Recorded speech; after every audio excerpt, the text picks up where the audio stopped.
What's it like playing Jesus? Is it terrifying? Is it intimidating? What are your feelings?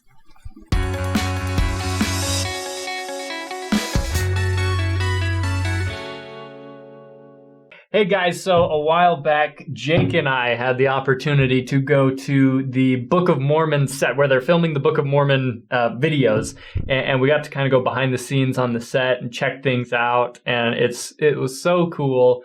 And we took a lot of footage. I have no idea how it's been edited together. It was kind of sporadic and random, but it was a great experience. And so this episode that you're about to watch is just us hanging out there and interviewing some of the cast members and checking things out. Really hope you like it. It was a lot of fun. Check out the Book of Mormon videos when they come out. I believe these ones that they were filming when we visited on this occasion are coming out in 2022. So check those out. You won't see me there. You might see Mimi there, though. All right, everybody. David here from Saints Unscripted. I'm here on set for Season 4 of the Book of Mormon videos. We've got the gates to Zarahemla right behind me. And I just wanted to stop here and mention, in the wintertime, one of my hobbies is Christmas villaging. I like Christmas villages, and I like making sets, shaping sets for Christmas villages. And that's really weird. But I just said it, so now you know, and you can make fun of me for it if you want. I think it's fun. But I wanted to mention, you're wondering at this point how this is all related to the Book of Mormon videos. This set is made of styrofoam. It's mostly styrofoam with some wood framing in there, and of course you've got floors and whatnot, but most of this, if you get too close, you're just...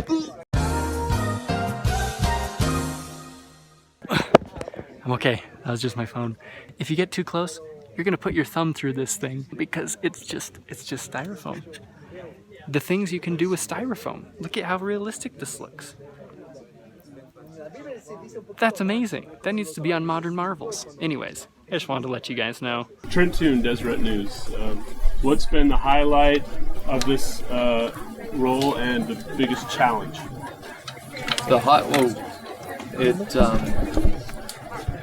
It's kind of one big highlight. It really is as fun as it looks. It's probably the most fun I've had on a set. The biggest challenge, I mean, there's just a lot of dialogue, really.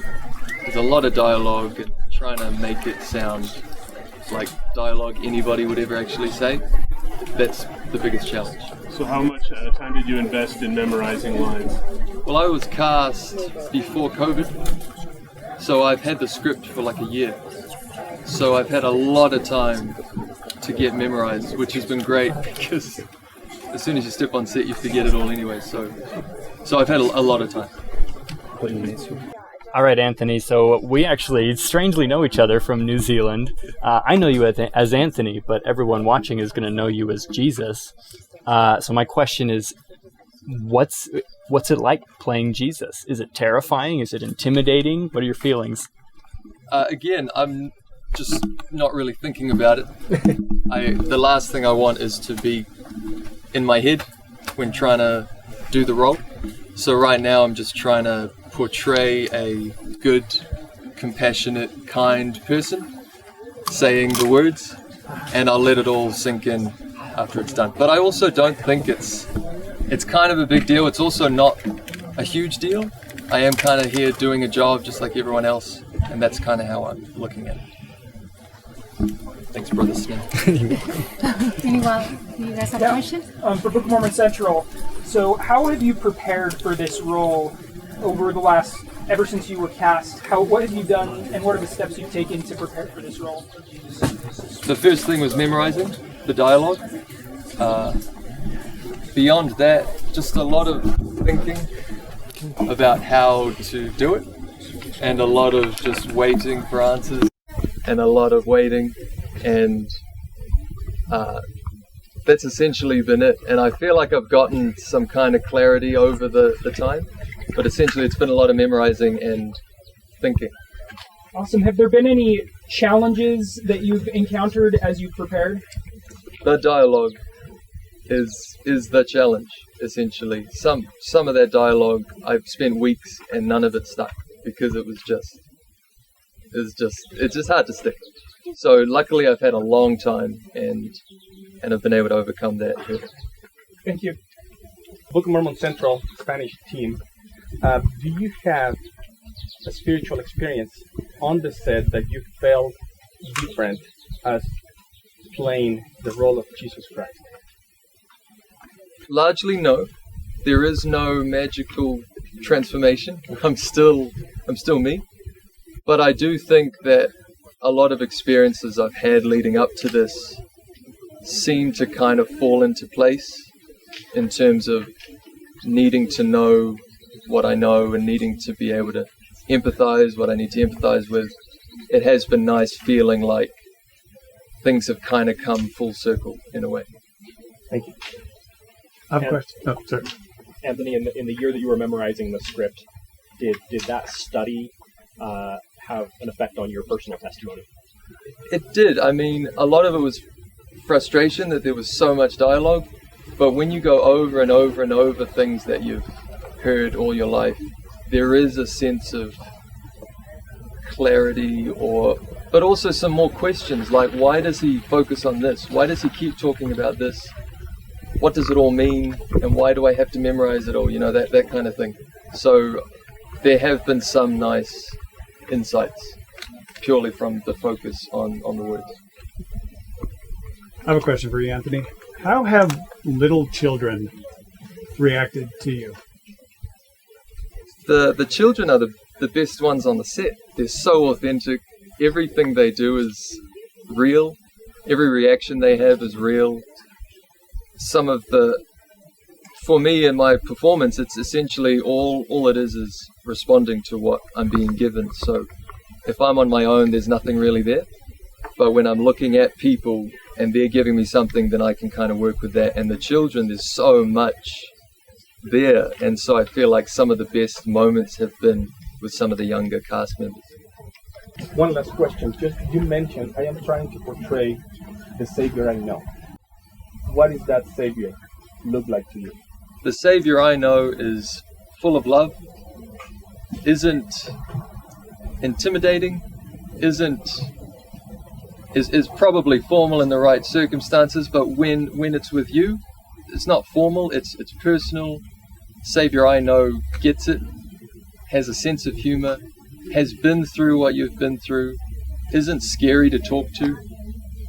And again, it's hard because the Savior I know doesn't necessarily use the exact words from the scriptures. So it's hard to put those two together, but as best I can, I'm trying to take the dialogue and inject the Savior that I know into it. Okay, so I'm going to ask Sister Berto some questions. She is here on the set, and I just want to see what she does here on the set. So what exactly do you do here? I know you're general authority. I know that you're kind of part of the committee or head of the committee. And it seems like you're in the trenches here. And how involved are you? Can you just maybe talk about that a little bit? Yes, from the day I was called, I received the assignment to participate or to be a member of the Book of Mormon Visual Library Steering Committee. You know, this steering committee is formed by different general authorities and also heads of different departments in the church. And what we do is that we take a look at all of the concepts of the ideas before they move on to the brethren for them to review. So we look at the first draft of the scripts. We also look at drawings of the sets. Then we look at the final candidates for the main roles, and we give our input in there. So it has been a fascinating process for me because I have never participated in something like this.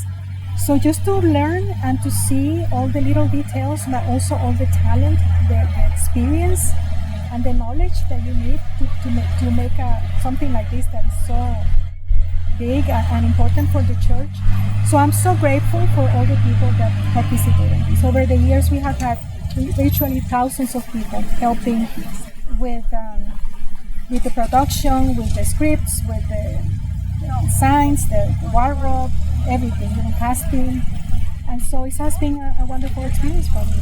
That's so cool because, at least from my perspective, you get this calling in the church, right? Yes. And then they put you in. Okay, now you're kind of a filmmaker. In a way, yes. And that's so cool. It is Was it cool? Were you like? Oh, yes. Was it pretty like? I was really when they told me you're gonna be in a committee about some videos that they're making for the Book of Mormon. I really didn't know the magnitude. And when I went to the first meeting and I saw everything that was happening there, actually, they announced the project in 2016, and the first year that they filmed was 2017. That was the year that I was called. So I basically kind of started from the beginning of the project, and it has been just amazing. It has been a great experience. For me, I never imagined that I would do something like this. That is so cool. And so I guess I kind of wanted to ask, are there any Easter eggs? Do you pop up anywhere in any of the videos? Are you an extra somewhere? Do you have lines? Or no. Do you pop up anywhere? Any Easter eggs? No, not yet. Okay. Cool. Well, you never know what is going to happen in the future. The Lord asks you to do you hope to? Are you practicing your acting skills? Or what? That would be a good thing to do after I'm released, right? Yeah. Cool. Yeah. Well, thank you so much for answering some questions. We're really excited for season 4, right? Yes. This is when Jesus comes and visits. Yes, and we are excited. Yeah. This is a special season. Hopefully people, as they watch these videos, they will be drawn to the Savior. And they will be drawn to reading the Book of Mormon and learning more about Him and from Him. And this is going to be a gift from the church to the world. Awesome. Yes. Thank you so much. No, thank you. All right, David Snell here from Saints Unscripted. We've got Mathoni with us, right? That is correct. That's me. What's your non-Nephite name? Matthew. So it kind of works out. I think that's probably why they cast me for Mathoni. So is this your first season being in the videos? Correct. Yeah. Okay, so I really have one question. Okay. I've been on set. We've been on set for a couple hours, and it's hot outside. So hot. There are a lot of moving parts. Lots of moving parts. It's a little stressful. Mm-hmm. Are there any funny moments, any fun times, anything notable that has happened that has made you laugh? Yeah, lots of things. On the cast, we have probably about 25, 26 members of cast. Pause. I forgot to mention, Mathoni is one of the 12 disciples. That appearing in I forgot. One of the 12 disciples. He's not just some. You don't know who I am? Not just some random extra, but we're lucky to have him here. But anyway, sorry, I cut you off. Continue. We've had lots of funny moments on set. We have about 25, 26 members on cast. And so whenever we're not on camera, usually we're just in holding, and we're just always cracking jokes. And in holding, that sounds intimidating. Yeah, no, it's actually really nice. It's like a little lake back there. Lounging, yeah. We're lounging, just telling jokes and just having a good time. There's plenty of funny things that happen on set, either something the extras say or someone sneezes during a take. Someone shows up very late like I did today, which is very embarrassing. Any bloopers? I don't think they're recording any bloopers, unfortunately. They're not recording them, or they don't happen? They happen. I don't think they're recording them, though. Can you tell us about any that have happened? I'm pretty sure some people have, because the guys, we are wearing dresses, and I think not dresses, skirts, whatever you want to call them. And I think a lot of guys don't know that they should close their legs when we're rolling. So, yeah. So, those are always really funny. So now you know. I don't have any more questions. I don't know if you can throw that on air, but it's pretty funny. So. You can on our channel. The church might not like it, though. All right, Mathoni, thank you for joining us. It's a pleasure. We'll see you on screen. That was fun. All right. All right, guys, thanks for watching that episode. Hope you enjoyed it. We sure did. Hope you're just super jealous that we got to go do that, because it was a lot of fun. Don't forget to watch those videos when they come out in 2022, and we'll see you next time.